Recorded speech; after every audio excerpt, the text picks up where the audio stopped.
दिलंय आपल्याला, आपल्या पात्रतेपेक्षा जास्त दिलंय, मराठी भाषेत लायकीपेक्षा जास्त दिलंय. काहीच केलं नाही आपण देवासाठी, तरी देवाने खूप टाकलंय आपल्या पदरात. राहायला घर आहे, फिरायला गाड्या आहेत, माणसं मागे पुढे फिरतात, खायला अन्न आहे, 3 टाइम वेगळं खायची पात्रता आहे आपली.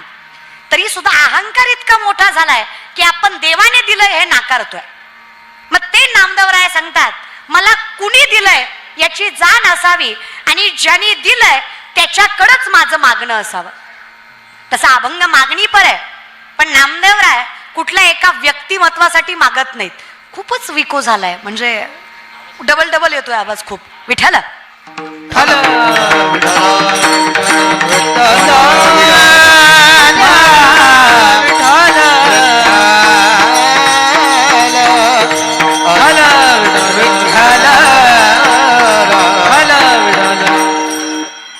मागणीचे 3 नियम आहेत.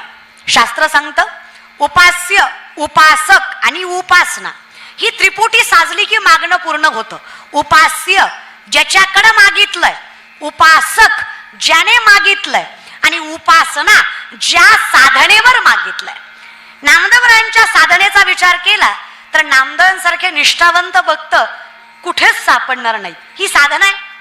ज्याच्याकडे मागितलंय तो इतका प्रेमळ आहे की तो कधीच नाही म्हणत नाही, आणि ज्या उपासकाने मागितलंय ते नामदेवराय इतके श्रेष्ठ आहेत की त्यांच्या पायरीला हात लावल्याशिवाय पंढरीचं दर्शन पूर्ण होत नाही. त्यामुळे 3ही त्रिपुटी अगदी सामर्थ्याने समर्थक आहेत म्हणून मागणं पूर्ण होणार. मागणीचा नियम आहे, 3ही नियम परिपूर्ण झाले.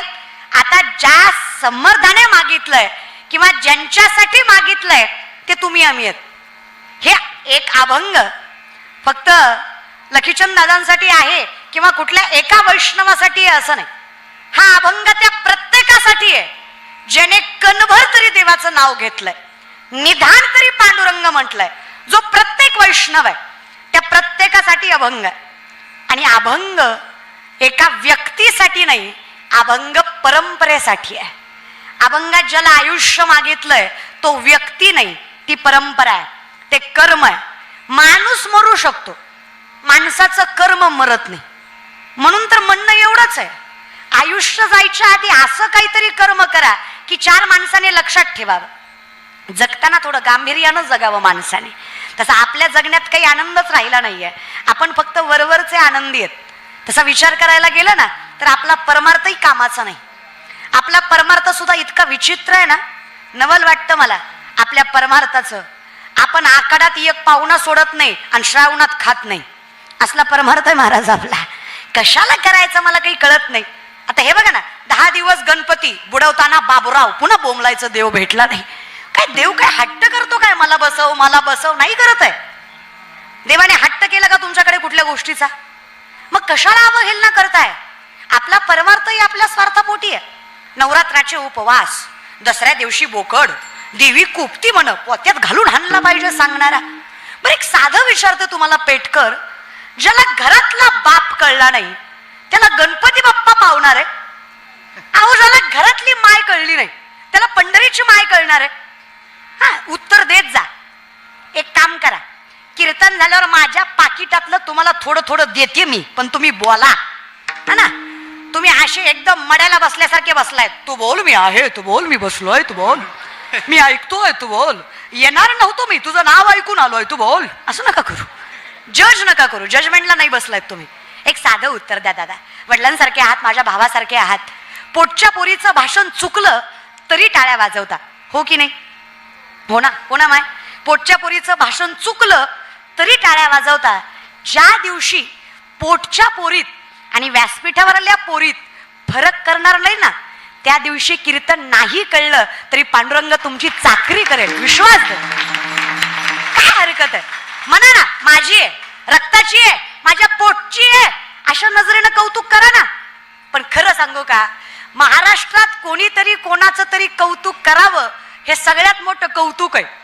का तर कोणीच कोणाचं कौतुक करायला तयार नाही. माऊली फार गोड म्हणतात याला, आपण याशी आपण मानती महंतपण फुगती असाधारण गर्वे येणे. स्वतःच्या स्वतःलाच महंत मानणारी माणसं निर्मित झाली. त्याच्यामुळे देवा तुझ्याविषयीचं प्रेम कमी झालं, तुझ्याविषयीची आवड कमी झाली. हे नको आहे मला. माझ्यासाठी त्या व्यक्तिमत्वाला आयुष्य आयुष्य दे जेणे तुला सर्वस्व मानलंय. आणि एकदा त्याला आयुष्य भेटलं ना मग परंपरा पुढे पुढे चालत राहील. कारण हा वारकरी संप्रदाय म्हणजे नाथ संप्रदायापासून चालू झालेला संप्रदाय. आदिनाथ गुरु सकळ सिद्धांचा, मच्छिंद्र तयाचा मुख्य शिष्य. मच्छिंद्राने बोध गोरक्षासी केला, गोरक्ष वळला गहिनी प्रती. गहिनी प्रसादे निवृत्ती दातार, ज्ञान देवा सार चोजविले. मग ज्ञानदेवे रचिला पाया. नाथ संप्रदायापासून चालत आलेला हा संप्रदाय. म्हणून तर ज्ञानोबरायांची संजीवन समाधी आहे. कारण कुंडलिनी शक्ती जागृत करायची सोपं नाही. कुंडलिनी शक्ती जागृत करायची म्हणजे शरीरामध्ये 72,000 नाड्या, 24 नाड्या प्रधान, 3 नाड्या प्राणवाहक, इडा, पिंगला, सुषुम्ना यातनं माणसाचा प्राणवायू वाहतो. पूरक, रेचक, कुंभक श्वसनाचे 3 प्रकार. याच्यावर ज्याचा अधिराज्य आहे 3.5 वेढे गमसली कुंडलिनी शक्ती बेंबीच्या देठापासनं शस्त्राचं भेदन करत ब्रह्मरंध्रात जाऊन मिळते. त्यावेळेस माणसाला समाधी लागते. कळल्यावर लावा. आपल्याला कळतच नाही त्यामुळे लावायचा विषयच नाही महाराज बरं का. तुम्हाला काय मला काय ह्या गोष्टी कळणं अवघड आहे. मग माऊली म्हणले हरकत नाही, जर हे अवघड वाटतंय हरिमुखे सोपं आहे. नामसंकीर्तन साधन पय जळतील पापे. सगळं मिळून जे करणार आहे चहुवेदी जाणं, साही शास्त्री कारण, 18 ही पुराण, हरिसीच गात. आणि देवाच्या नावाला काही पाप पुण्य नाही बरं का माय. जमेल तसं घ्या, काही लागत नाही. काळ वेळ नाम उच्चारिता नाही, दोन्ही पक्षपाही उद्धरते.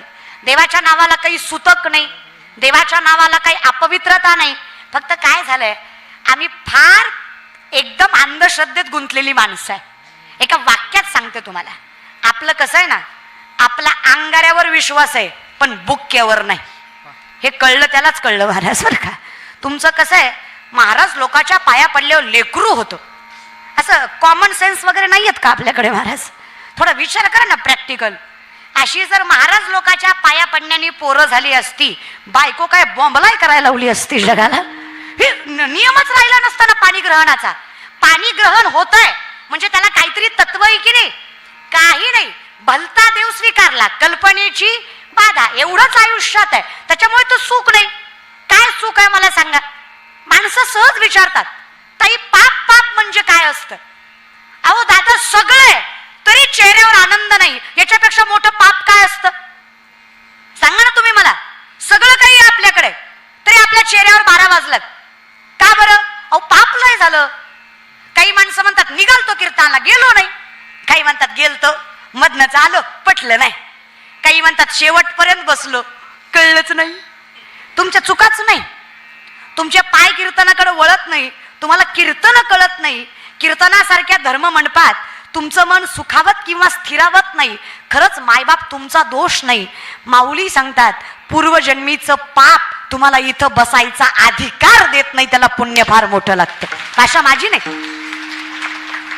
मंडपाच्या बाहेरचे टाळ्या वाजू वाटल्या तर वाजवीत जा.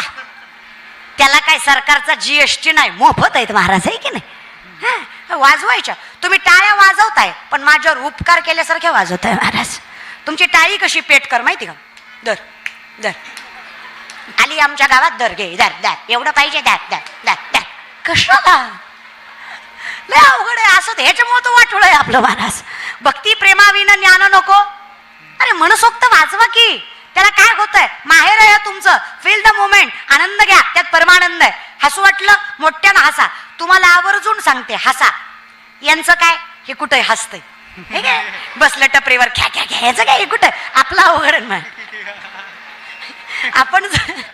आपण जर 4 माणसात मोठ्याने हसलो तर माणसं म्हणतात बाईच्या जातीनं एवढ्या मोठ्यानं हसावं का. आपला अवघड आहे की नाही ग माय. इथं चान्स मारून घ्या, कोण हसले कळत नाही महाराज बरं का. आनंद घ्यायचा ग. तुम्हाला खरं सांगू का माय, किती संकट वाट्याला यावी, किती दुःख पदरात पडावं, समाज आपल्या पाठीमागं लागावा, तरी सुद्धा आपल्या चेहऱ्यावरचा आनंद जाऊ नये याच्यासारखी मोठी भगवंताची कृपाच नाही की आपण सुखी आहे. काहीच नाही. लोक विचार करतात हो. लोक म्हणतात एवढा काटा काढला याचा तरी मी हसतो याची. करा ना विचार. लोक जळतात रे दादा आपल्या हसण्यावर. मग काय हरकत आहे हसायला. लोकांना वाटतं एवढं याच्या हात धुवून मागं लागलो, एवढं याच्या घराचा विदुनास केला, एवढं याच्या पाठीमागं दुश्मन म्हणून लागलो तरी याला वाईट कशाचं वाटत. आयुष्यात आनंद असणं हा भगवंतावर ठेवलेला विश्वास आहे. मला माहित आहे काही झालं तरी जोपर्यंत मी सत्य वागतोय देव माझी साथ सोडणार. मी का दुःखी व्हावं? पितामह भीष्माने वचन घेतलं, काही झालं मी अर्जुन सोडणार नाही बाबा. मी अर्जुनाचा नाश करणार म्हणजे करणार. भीष्मांच्या पणाची काळजी भगवान श्रीकृष्णाला वाटायला लागली. अर्जुन झोपले होते. भगवान श्रीकृष्ण अर्जुनाच्या कक्षात गेले आणि अर्जुनाचं ढाराढोर झोपलेलं बघून देवालाही नवल वाटलं. देवाने विचार करावा, अरे एवढा आनंदी तर मी पण नाही जेवढ्या आनंदात ही झोपलंय. भगवंताने उठवलं अर्जुनाला. का रे अर्जुना, ज्या माणसांना आपलं मानतोयस ती माणसं जीवावर उठलेत तुझ्या. अख्खं जग तुझ्या पाठीमागं लागलंय. बरं, ताकद त्यांच्याकडे, सैन्य त्यांच्याकडे, सामर्थ्य त्यांच्याकडे, तुझ्याकडे फक्त मी. तरी सुद्धा असा झोपलायस जसं काय युद्ध जिंकून आलायस. कसलंच वाईट नाही वाटत आहे तुला, कशाचीच चिंता नाही वाटत आहे. अरे एवढं सगळं झाल्यावर तुला झोप तरी कशी लागली? अर्जुनाने इतकं गोड उत्तर दिलं पेटकर. अर्जुन म्हणले, देवा, ज्याच्या काळजीत जगाचा बाप झोपला नाही त्याला कशी झोप लागणार नाही? माझ्यासाठी तू जागायस रे बाबा. मी का बरं झोपू नको? घालून या भार राहिलो निरविले संती विठोबासी.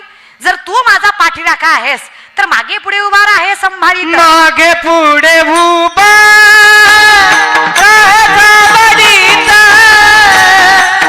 मागे पुढे उभा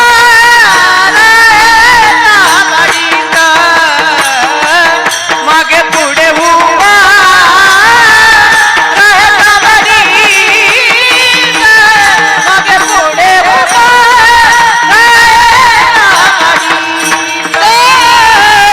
मागे पुढे उभा मागे पुढे उभा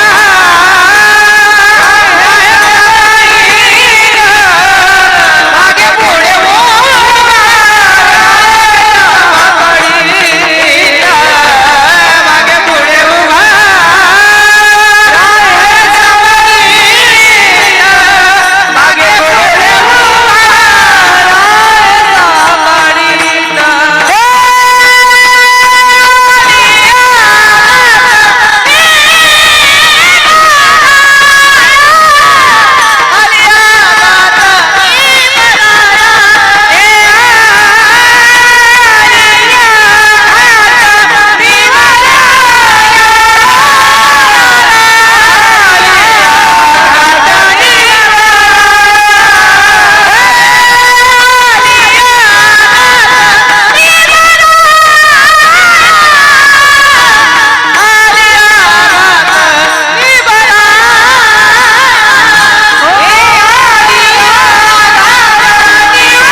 मागे पुढे उभा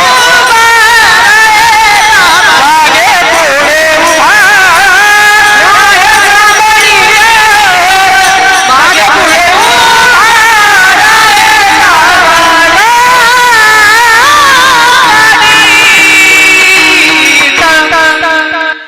घात निवाराया. अरे काही झालं देवा तर निर्वाणी गोविंद असे मागे पुढे काहीच साकडे पडून दी मला विश्वास आहे. त्यामुळे वैष्णव व्हायला मला काही हरकत नाही. मत्स्य कुर्माधिक ज्यांच्या महिमेसी आले धन्य वैष्णव तेज रवी शशीशी पाहाले. माऊली म्हणतात